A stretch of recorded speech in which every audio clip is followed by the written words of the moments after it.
Сәлеметсіңдер ме балалар? Бүгінгі сабағымыздың тақырыбы 96 мен 6 бөліндісі түріндегі кестеден тыс ауызша бөлу. Ауызша түсіндіре отырып, есепте 2 таңбалы немесе 3 таңбалы сандарды 1 таңбалы санға бөлу үшін оны әрқайсысы осы санға бөлінетін ыңғайлы қосылғыштардың қосындысы түрінде жазуға болады. Содан кейін қосындыны санға бөлу ережесін қолдан. Мысалы, бірінші 56 бөлінген 2-ні қарастырайық. 56 бөлінген 2. Бізге не істе дейді? Осы әрқайсысы мына 2-ге бөлінетіндей ыңғайлы қосылғыштардың қосындысы түрінде жазайық. Мысалға, 50 және 6-ның қосындысы түрінде алатын болсақ, ол бізге қатты ыңғайлы емес, өйткені 50-ді тағы 40 пен 10-ның қосындысы түрінде келтіру керек болады. Бізге ыңғайлысы керек, яғни 1-ден 2-ге бөлінетін. Ендеше қалай алуға болады? 40 пен 16-ның қосындысы түрінде алуға болады. Енді не істейміз? Қосындыны санға бөлу ережесін қолданамыз. Яғни әрқайсысын 2-ге бөліп шығамыз. Яғни 40-ты 2-ге бөлемін, 16-ны 2-ге бөлемін. 40-ты 2-ге бөлем 20, 16-ны 2-ге бөлем 8, екеуін қосамын, жауабы сонда 28 болады. Енді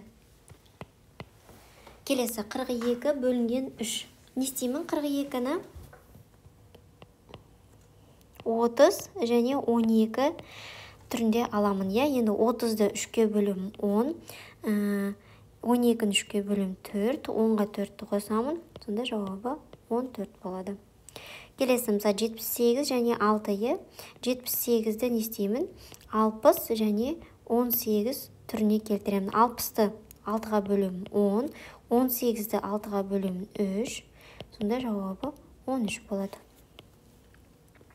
Енді мысалға, бұл жерде дәл солай 3 таңбалы санды, мысалға 400 және 160 деп аламын. Мысалға 400-ді 2-ге бөлем 200, 160-ды 2-ге бөлем 80,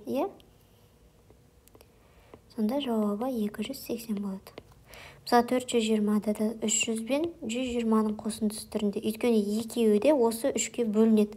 Және тез бөлінеді, ыңғайлы бөлінеді. 300-ді 3-ке бөлсем 100, 120-ны 3-ке бөлсем 40. Сонда жауабы 140 болады. Келесі 780 бөлінген 6. 780-ді не істеймін? 600 бен 180. 600-ді 6-ға бөлем 100, 180-ді 6-ға бөлем 30. Сонда жауабы 130 болады. Келесі, мұнда 560 бөлінген 20, мұнда дәп солай істейміз. 400 бен 160-ның қосындысы түрінде. Енді 400-ді 20-ға бөлеміз, 0-дер жойылып кетеді. 40-ты 2-ге бөлсек 20, 160-ды 20-ға бөлеміз, 0-дер жойылып кетеді. 16-ны 2-ге бөлсем 8, сонда жауабы 28 болады. 420 бөлінген 30 не істеймін? 300 бен 120-ның қосындысы түрінде. 300-ді 30-ға бөлемін, яғни 0-дер жойылып кетеді. 30-ды 3-ке бөлем 10, 120-ны 30-ға бөлем 0-дер жойылып кетеді. 12-ні 3-ке бөлем 4, сонда жауабы 14 болады. Келесі 780 бөлінген 60. Тағы да не істеймін? 600 және 180-ның қосындысы түрінде аламын. 600-ді 60-қа бөлем 0-дер жойылады. 60-ды 6-ға бөлем 10. 180-ді 60-қа бөлем 0-дер жойылады. 18-ді 6-ға бөлем 3. Сонда жауабы 13 болады. Қалдықпен бөлуді орында тексер. 7 мен 2-ның бөліндісі, яғни 3 болады, және неше қалдық? 1 қалдық болады. Тексереміз. Яғни 3-ті 2-ге көйтемде, оған 1 қалдықты қосам. 6, жауабы 7 болады. 6-ны 5-ге бөлем 1, және 1 қалдық. Яғни 5-ті 1-ге көйтемде, 1 қалдықты қосам. 5 қалдықпен сонда 6 болады. 6-ны 4-ге бөлем 1-ден берем, және 2 қалдық. Яғни 4-ті 1-ге көйтемін 4, оған 2 қалдықты қосам, сонда 6 болады жауабы. 7 бөлінген 5, 1 және 2 қалдық. Яғни 5-ті 1-ге көйтемін де 2 қалдықты қосам, сонда 7 шығады. 4 бөлінген 8, 4-дің ішінде 8 жоқ, сонда 0 болады. Және 4 қалтық болады, иә. Тексереміз. Яғни 8 нөлге көйтем, және 4 қалтықты қосам. Сонда 4 болады. 36 бөлінген 5. 7 және 1 қалтық. Тексерек. Яғни 5-ті 7-ге көйтем, 35, оған 1 қалтықты қосам, сонда 36 болады. 57 бөлінген 9, 6-дан берем, сонда 3 қалтық. Көбейту кестесін жақсы білу керек, өйткені 9 пен 6-ның көбейтіндісі 54 екен білем. Және 57-тен 54 алған кезде 3 қалтық қалды. Соны қоссам 57 шығады. 85 бөлінген 9, яғни 9, 4 қалтық. Өйткені 9 пен 9-ның көбейтіндісі 81, 81-ге 4 қоссақ 85 шығады. 94 бөлінген 9, 10, бөлінген 4 қалтық. Яғни 9 көйтілген 10, қосылған 4 қалтық. Сонда 94 болады жауабы. 2 бөлінген 9, 0 және 2 қалтық. Яғни 9 көйтілген 0, қосылған 2 қалтық. Сонда жауабы 2 болады. Қарындаштарды қораптарға бөліп салуға көмектес. Қораптың санын тап. Бізде міне қарындаштар саны 23. Бір қораптың сыйымдылығы 5. Яғни бір қораптың ішіне 5 қарындаш салуымыз керек. Қанша қорап болады және қалтық болама соны жазуымыз керек. Яғни 23 бөлінген 5 тең болады 4 және 3 қалтық. Яғни бізге 4 қорап керек екен. 4 қорапқа 5 қарындаштан саламыз және 3 қалтық қалады. Келесі 19 бөлінген 4. 4-тен 3 қалтық. 57 бөлінген 7.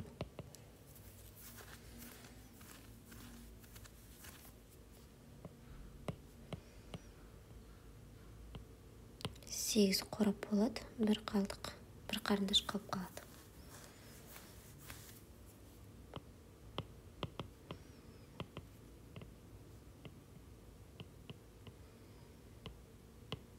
8 қорапқа саламыз, 8 қарындаш қалып қалады.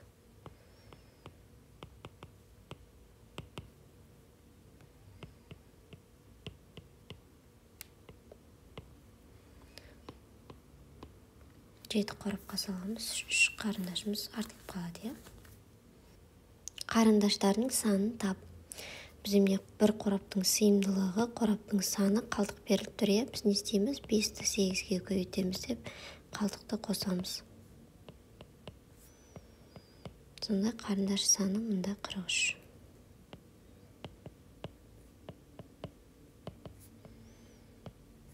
Бұл жерде 98 қарындаш. Қораптың сыйымдылығы 4, 12 қорап бар және 2 қалтығымыз бар.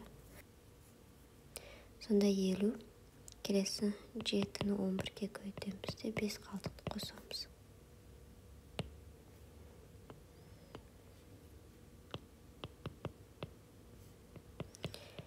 Мұнда 64 болады сонда.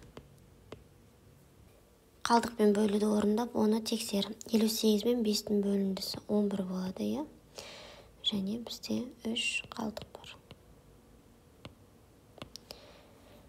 Тексереміз. Яғни 5-ті 11-ге көйтеміз. 55 болады. Оған 3 қалтықты қоссақ 58 болады. 29 пен 3-тің бөліндісі 9 және 3 қалтық. 3 пен 9-ның көйтіндісі 27. Оған 3-ті қоссақ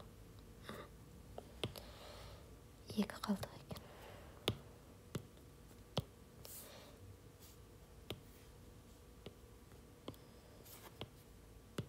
2 қалтықты қосамыз, сонда 29 болады. Келесі 65-ті 6-ға бөлеміз.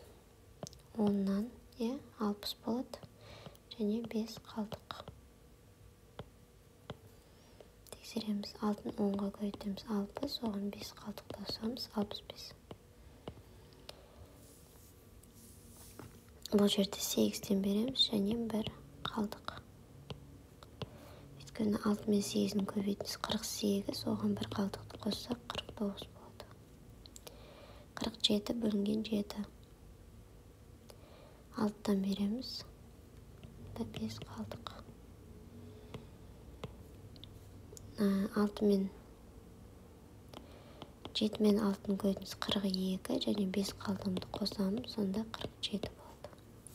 47 мен 5-дің бөліндісі 9-дан беремін, және 2 қалдық. Өйткені 5 пен 9-дің көбейтіндісі 45-ке тең, және 2-ні қосамын, сонда 47 болады. Келесі 88 пен 9-ның бөліндісі 9-дан беремін, және 7 қалдық.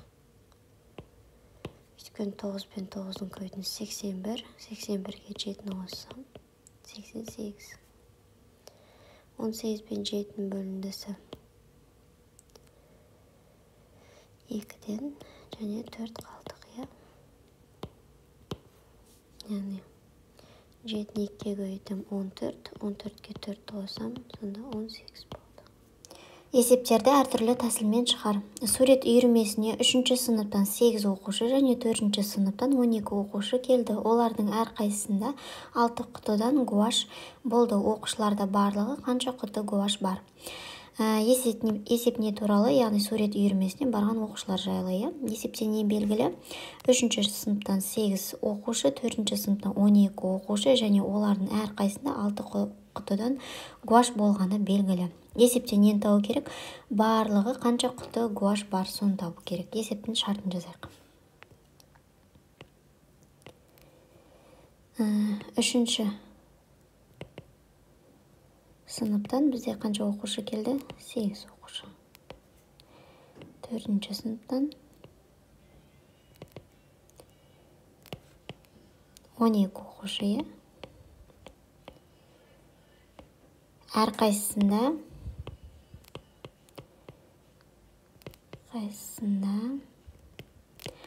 6 гуаштан болды, бізге барлығы қанша гуаш бар, соны табу керек. Бірінші тәсіл әртүрлі тәсілмен тап дейді. Бірінші тәсіл біз не істейміз? Ең бірінші барлығы сурет үйірмесіне қанша оқушы келгенін табамыз. Яғни 8 оқушы 3-ші сыныптан және 12 оқушы 4-ші сыныптан. Сонда барлығы 20 оқушы келген екен. Енді әр қайсында 6-дан болса, енді барлығы қанша гуаш бар екен қалай табамыз? Осы 20 оқушыға 6 гуашты көбейтеміз.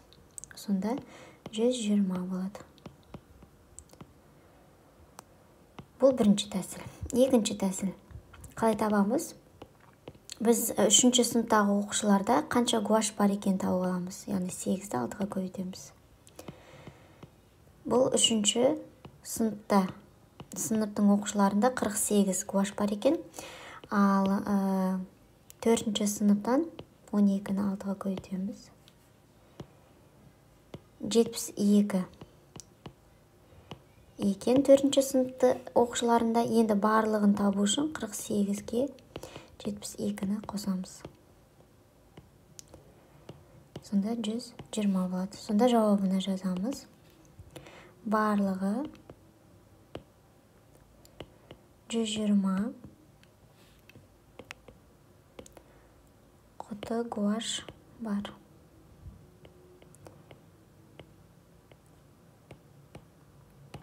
Музейдің бір көрме залына 25 картина және 12 мүсін орналастыруға болады. Осындай 5 залға қанша картина мен мүсін орналастыруға болады? Есептің шартын жазайық, яғни бір көрме залына, яғни картина 25, мүсін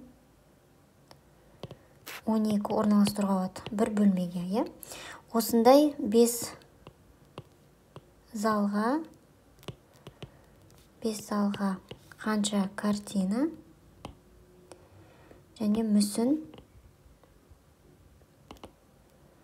орналастыруға болады, соны табу керек. Бізге яғни жеке қанша картина, қанша мүсін. Біз не істейміз? Бір залға 25 картина болса, яғни онда 5 залға қанша картина болады, соны табамыз. Яғни 25-ті 5-ке көбейтеміз. Сонда 125 болады. Ал мүсін 12-ні 5-ке көбейтеміз.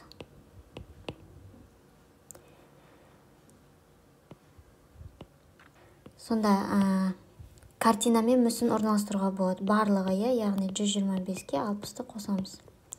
Сонда 185 болады. Сонда жауабына жазамыз. 5 залға 185 картина мен мүсін орналастыруға болады.